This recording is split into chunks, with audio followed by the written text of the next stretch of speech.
नमस्कार। आज हम एक सफर पे निकलने वाले हैं। एक ऐसा सफर जो हमें प्राचीन भारत के उन शक्तिशाली साम्राज्यों में ले जाएगा जिन्होंने इतिहास का रुख ही मोड़ दिया। देखिए, ये कहानी सिर्फ राजा महाराजाओं और जंग की नहीं है, बल्कि ये कहानी है नए विचारों की, नई खोजों की और एक ऐसे बदलाव की जिसका असर आज भी हम महसूस करते हैं। तो चलिए शुरू करते हैं। लेकिन आगे बढ़ने से पहले एक सवाल है। जरा सोचिए, ऐसा क्या हो सकता है जो एक महान विजेता को, जो हर जंग जीत रहा हो, उसे अपनी तलवार हमेशा के लिए म्यान में रखने पर मजबूर कर दे? यही सवाल हमें सीधे सम्राट अशोक की असाधारण कहानी के दिल में ले जाता है। तो जब हम इन बड़े बड़े साम्राज्यों के बारे में सोचते हैं, तो उससे पहले की तस्वीर कैसी थी? देखिए, भारतीय उपमहाद्वीप हमेशा से एक नहीं था। ये एक तरह से 16 अलग अलग राज्यों का एक पैचवर्क था जिन्हें महाजनपद कहा जाता था। हर राज्य की अपनी सरकार, अपनी संस्कृति, अपनी एक अलग पहचान थी। तो सवाल यही उठता है कि ये जो 16 बिखरे हुए राज्य थे, ये एक होकर एक विशाल साम्राज्य में कैसे बदल गए? यहीं से हमारी कहानी का असली दिलचस्प सफर शुरू होता है। और इस एकीकरण की जो शुरुआत हुई वो की मौर्य साम्राज्य ने, जो 322 ईसा पूर्व में सामने आया। ये वो पहला राजवंश था जिसने भारतीय उपमहाद्वीप के इतने बड़े हिस्से को पहली बार एक झंडे के नीचे लाकर खड़ा कर दिया। और इसी साम्राज्य ने हमें दिया इतिहास का एक सबसे महान और सबसे दिलचस्प शासक। और वो शासक थे सम्राट अशोक। इनकी कहानी में एक ऐसा मोड़ आता है जिसने सिर्फ उनकी जिंदगी नहीं बदली, बल्कि पूरे साम्राज्य का और शायद इतिहास का भी भविष्य बदलकर रख दिया।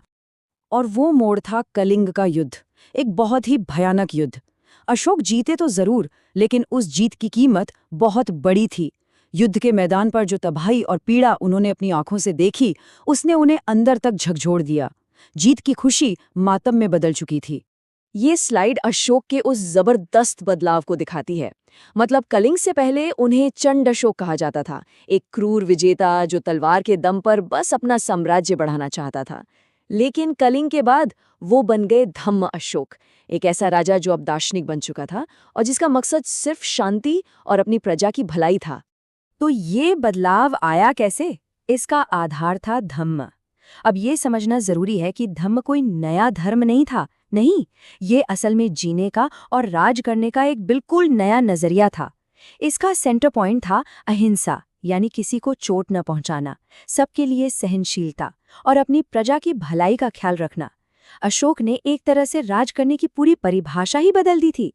और ये धम्म सिर्फ कोई बड़ी बड़ी बातें नहीं थीं। नहीं, इसे रोजमर्रा की जिंदगी में उतारा गया, जैसे जानवरों के प्रति दया का भाव रखना, माता पिता की बात मानना, उनकी इज्जत करना और लोगों की भलाई के लिए काम करना, जैसे कुएं खुदवाना, सड़कें बनवाना। मतलब एक ऐसा फलसफा जिसे हर कोई समझ सकता था और अपनी जिंदगी में अपना सकता था।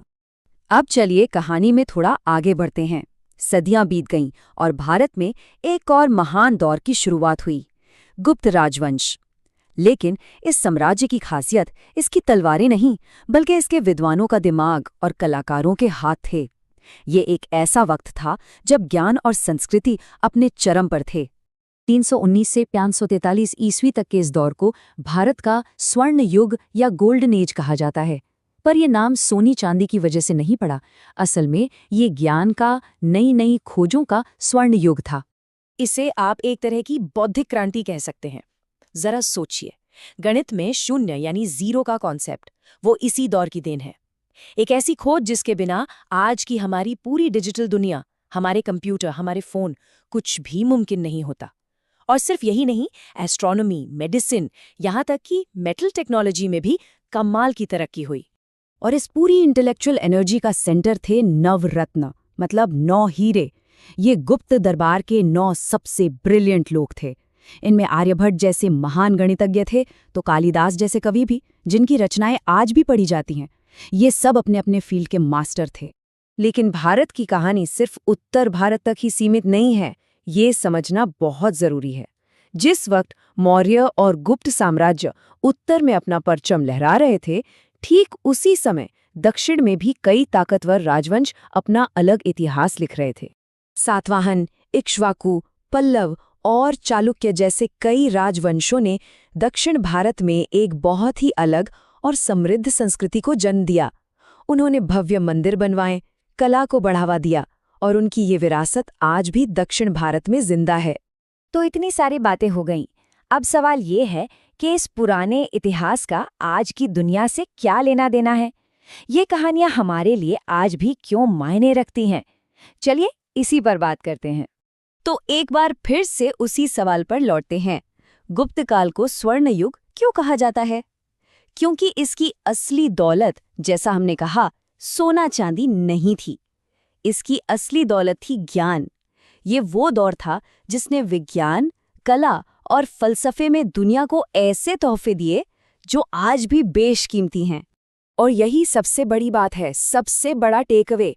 इन साम्राज्यों की जो विरासत है, चाहे वो फलसफे में हो, विज्ञान में हो या फिर शासन करने के तरीके में, उसका असर आज भी पूरी दुनिया में महसूस होता है।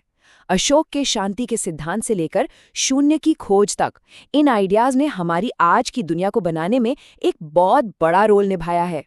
और आखिर में बस एक सवाल, एक सोच, जिसके साथ हम आपको छोड़ना चाहते हैं। अगर कोई सम्राट लगभग 2000 साल पहले ताकत के ऊपर शांति को चुन सकता था, तो आज हमारे सामने क्या विकल्प मौजूद हैं? ये एक ऐसा सवाल है जो इतिहास की किताबों से निकलकर सीधे हमारी आज की जिंदगी में आ खड़ा होता है।